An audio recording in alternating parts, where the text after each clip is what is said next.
Mga istruktura nga nakaalis sa mga waterways sa dakbayan sa Talisay, ipasubay.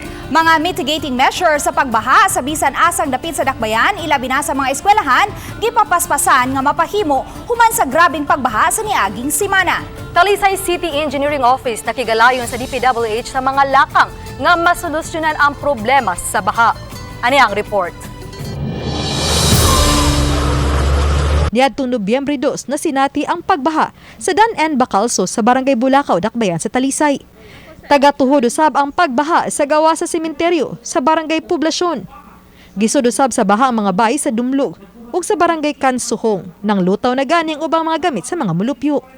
Lakip sa gibahaan kining gatapad nga eskwelahan sa Borromeo Brothers Elementary School ug Kansuhong National High School. Maong si Konsehal Danny Caballero ang chairman sa Committee on Disaster Resilience, muhangyo pinaagi sa resolusyon ngadto sa Office of the Building Official o sa City Engineering Office sa pagpasubay sa mga waterways sa Bulacau area ug palibot sa sementeryo. Sa ubo na to no nga ipa-inspection gyud na to ang kanang mga lugar nga diin naka-encroach na ang ilahang structures unya ug natay tun-an na to ug unsay mga atong mahimo nga solusyon ng mga problema. Magbuhat batag resolusyon o palabag batag resolusyon para matagaan sa nilang importansya ka ng mga problema. Si Konsehal Eduardo Gullias III ang chairman sa Committee on Education ni Pasar ug resolusyon alang sa paspas nga pagpatuman sa mitigating measures nunod sa nasinating pagbaha sa duha ka eskwelahan sa Kansuhong. Among tabangan diri sa office nga ato na lang gyud kontakon tanan eskwelahan,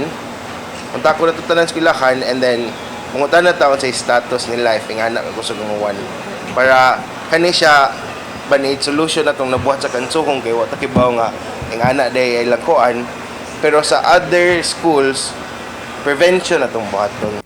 Mato ni Mayor Samsam Gullias nga gilihok na karon sa City Engineering Office ang solusyon sa mga pagbaha. Subli na usab sila nakigalayon sa DPWH kalabot sa baha diha sa Bulacau area.